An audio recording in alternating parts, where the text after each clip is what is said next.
You are now listening to the Add 10 Gallons Concrete Podcast. Wait, the answer was add 10 gallons? Add 10 gallons. My first thought was we got to put Actigen in it. Yeah, great. Truck's on the way. On the way. Yeah, okay. I've got two observations, neither of which are really educated or well thought out. Which are like most of my observations are. There aren't a lot of problems on a job site that can't be solved with a sack full of biscuits. Today's episode of the Add 10 Gallons Concrete Podcast is brought to you by Actigel 208. Actigel 208 is a high-performance additive for the concrete industry that is greatly beneficial to the producer.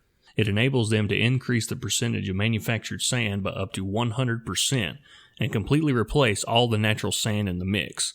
In areas where natural sand is scarce, inconsistent, and expensive, this provides a huge benefit to any ready-mix company out there. Benefits of manufactured sand and concrete include consistent air content, improved compaction, and increased density. Now, in the past, the downside of using manufactured sands was that they were hard to pump, hard to place, and hard to finish. Well, Actigel 208 solves all those issues.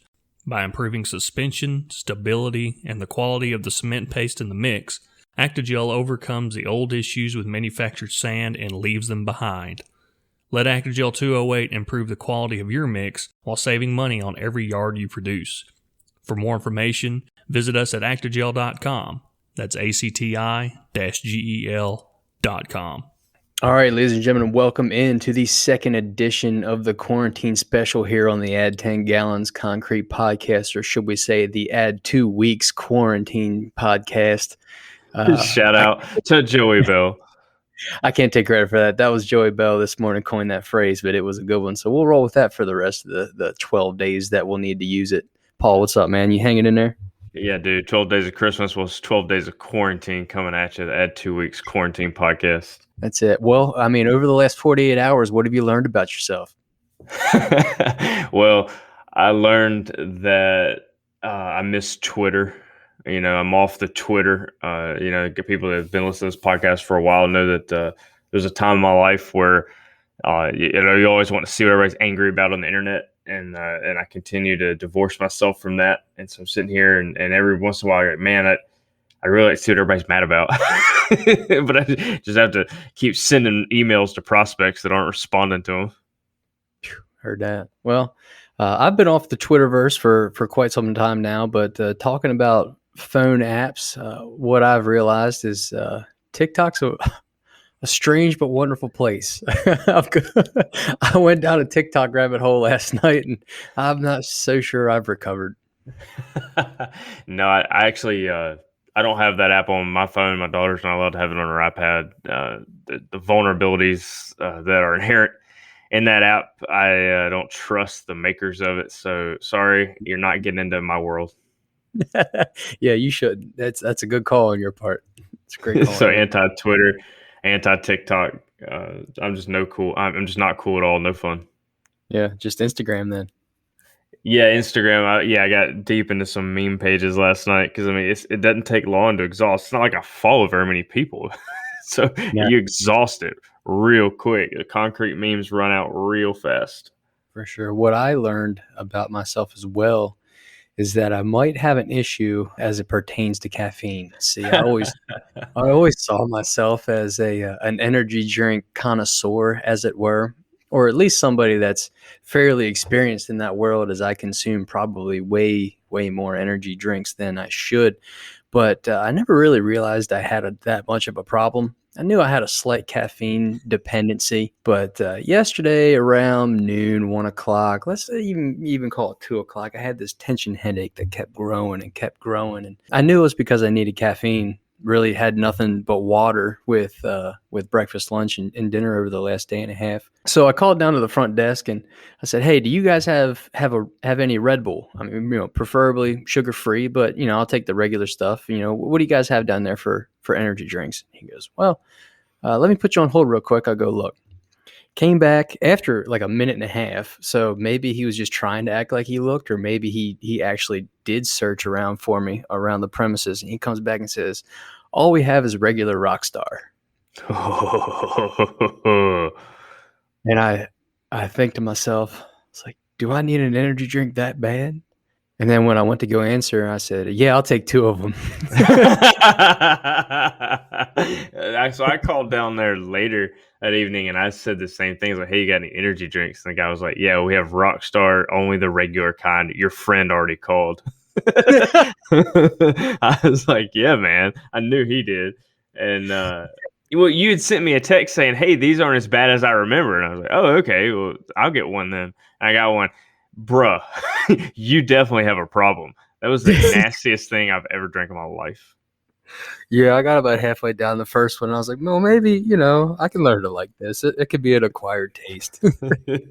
No, I remember. Okay, I remember when those first come out, right? So we're in college, we're in the fraternity house, and you'd always have people stopping by and like just dropping off drinks for everybody to have. So like Coke would drop by and they'd just drop off like several flats of whatever they were looking to push. You'd have the Red Bull girls coming by the frat houses and just, trying to hand out Red Bulls and stuff.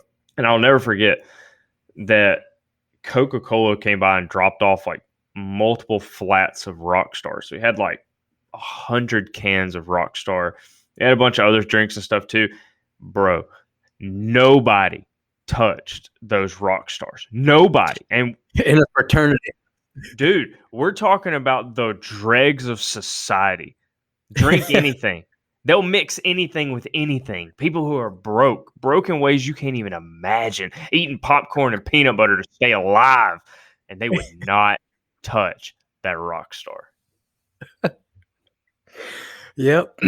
Yeah, so I drank mine, but I don't know what that says about me. It says everything the people need to know. Yeah, I'd like to think that I haven't hit rock bottom yet after 2 out of 12 days, but I got a long way to go. Long way to go. Hey, but the people should know we have moved out of the Supermax and we are now into, I guess this would be like a state penitentiary rather than federal Supermax. Yep. Yeah. So Paul and I, we both took a COVID test when we got to the Montreal airport, and we got those results back in about 24, 36 hours, something like that. It was less than 2 days, but both came back negative. So that meant we were able to leave our government approved accommodation that we had to stay in for 3 days. So we only stayed in that accommodation for 2 days since we got our test results back, and we're out of there. So we're out of the max prison. We escaped Guantanamo Bay. And now we're in let's call it a state prison. I wouldn't call it a county jail, but we have a little bit more freedoms. Both Paul and I, we got to order some food from a place of our choice today. Yep, that was nice.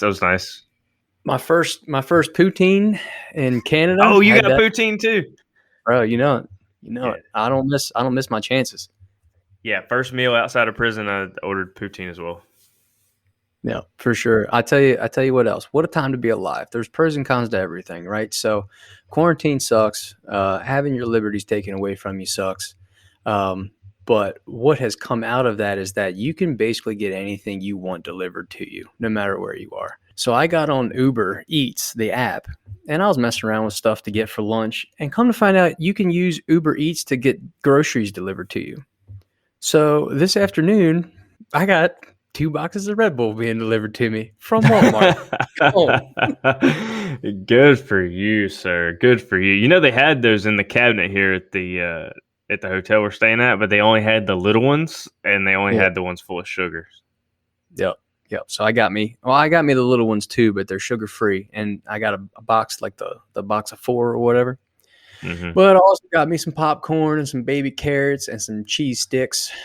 And stuff to hold me over. Oh man, that's hilarious. Yeah, I'm actually pretty happy with the state penitentiary room that I was given. It's actually not too bad. So, I don't know, man, because like when you're working in a hotel room, you feel like you're working in your office or something. You try and like put your mindset there, but it's just not the same. And so you're sitting here breathing this recycled air out of this air conditioner all day long. It's freaking dumb. And we're on day 2, 2.5 or whatever as we go through this 14-day cycle. I don't know, man. It's going to be rough by the time we get to day 10, day 12. I hear you. I'll never be so excited to fly to the Arctic Circle in my entire life. Yeah, no joke. I was actually just saw a article today about dudes that were in Antarctica, so other pole, but it was like negative 70 degrees down there still, and so they were like taking out the trash, and like in order to take out the trash, it's like this huge long thing because you literally can't get there for 6 months out of the year. So and it's so cold, and so the guy like has to put on like all the gear you can imagine having to wear to go out in that weather just to take out the trash. And so you're double bagging, triple bagging, depending on what it is you're throwing away. I mean, we're talking about human waste, food waste, whatever. It doesn't matter what it is. It's all has to be kept on site. So like you put it in your garbage can, you wheel it outside. You go across to like a shaft. You have to go take an elevator down 7 floors. And so you get down to the bottom and then you wheel it into a trash tunnel. And they have an underground trash tunnel where everything, the trash thing goes into like a compactor, and they smash it down and they palletize all their trash. And then 6 months later, when people can come back and pick up the trash, they then pick it up then. Dang. I'm surprised they don't have an incinerator on site down there for those like research facilities and stuff like that. They might not be able to, I guess. Environmental, maybe? I don't know. Yeah. Environmental I know concerns? the mine we're going to up in Nunavut, they have an incinerator. And going through those videos, the orientation videos we had to watch, they stressed and were very specific on putting the correct piece of trash in the correct trash bin, because apparently they've had instances of people putting aerosol cans in the regular garbage, and when you go to incinerate those aerosol cans, they blow up. Whoa. So, yeah, so you gotta be careful to make sure you use the right receptacle for places that incinerate their trash. But apparently down there in Antarctica, I guess they ship it elsewhere and let someone else burn it. Man, I haven't watched that orientation video. I need to go do that. I'll do that when we finish here. I haven't done that yet. All I knew is it's cold. I got the pamphlet that said it's May, but you need a parka and gloves and everything else. So I got what I got. Yep, I'll go up there. I got my my Under Armour insulation, and I got my Carhartt jacket and some gloves and a knit hat, and I should be fine. I mean, I've dressed for 0 to 30 degrees before, which is what it'll be up there. But could be worse. I mean, we could be going up there 2 months prior when it was in the negative 20s and 30s. Yeah, we experienced that once before. We've been all over the world, and it's interesting because we've been to Canada. I mean, how many times have you been to Canada? Like 20? At least. Bunch of times. And I've probably been to Canada like 12, maybe more than 12 times. And this is by far the strangest visit we've ever had, but it's not the coldest. That time we went to Sudbury and it was negative 28 degrees. Man, I really just don't know how people live in that. I don't know what makes there's no amount of money in the world you could pay me and be like, here, just live here. It's negative 28 all winter long. The cold is one thing. I just don't like snow and the inconvenience of ice. And we have a liaison or a consultant or whatever you want to call him up here that lives in the Sudbury, Ontario area. And when he's getting his house ready for snow in early October, I'm like, man, that's too early. That's too early to be hunkered down for the winter. Yeah, we used to have an employee in Sudbury, and I remember asking him like one time, I was like, oh, I was just talking to him in the morning. It was like 8 a.m. We're having a meeting. Like, oh, hey, how you doing, man? He's like, well, I'm kind of tired. We keep getting snowstorms. So every morning I have to wake up and shovel for 2 hours. And I was like, man, you must have a gigantic driveway. Like 2 hours. Oh, no. You have to get up and shovel the roof off too. I was the roof. And he was like, yeah, he's like, did you notice that all the homes in Sudbury are only 1 story tall? It's because you have to get up there and shovel there. It snows so much and it's so cold it will never melt. So you have to shovel it off. It's just the worst. Look, man, you walk outside and your face hurts. Like nobody should live there. Plus, it's terrible. I hear you, man. I hear you. Well, I mean, that's what we have to look forward to, but only for short periods of time, which I'm fine. It makes you appreciate what you got when you get home. Yeah, you're right. Look, man, being from Alabama, I'd love to complain about how cold it is in Pennsylvania, but you and I have been to places that are actually cold. And so you just back Real off. cold. You're like, yeah, real cold. We've experienced real cold. And I've seen extreme things, for this job, traveled to the most remote places in Australia and traveled to incredibly remote places in Africa and Turkey and, just and Joey Bell is not here with us on the quarantine podcast because he's living in freedom land. He's been to horrible, nasty places in South America. So we've seen some stuff, but this is by far the strangest trip. When you land in a developed country and the airport is a ghost town and everybody's anxious because nobody knows what to do. Yeah.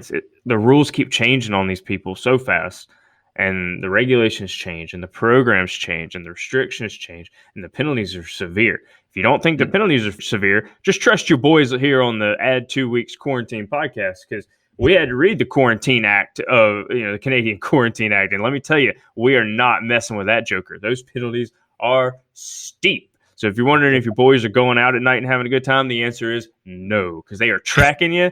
And they want to know where you're at. They know where you're supposed to be at. And our butts are in quarantine prison right now. Yep. All right, man. Well, that'll do it for today. Not sure if we'll have an episode tomorrow or if you want to wrap it up and have an episode after the weekend. It is Friday afternoon after all. So we might take a hiatus this weekend and come back to the people on Monday. Yeah, I'll tell them we'll have a quarantine weekend update. I don't know, man.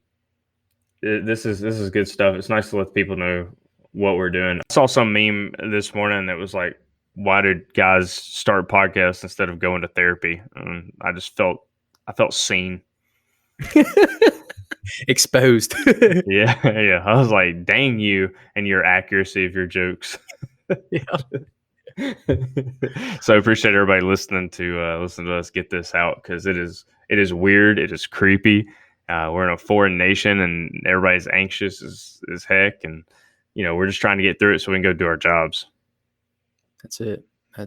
Well, to reiterate what Paul just said, we appreciate you guys listening in. This certainly helps us and it's a lot of fun. So we'll see you on the next episode of the QTINE update from Montreal, Canada. This is the Add 10 Gallons podcast, and we'll see you next time. See you.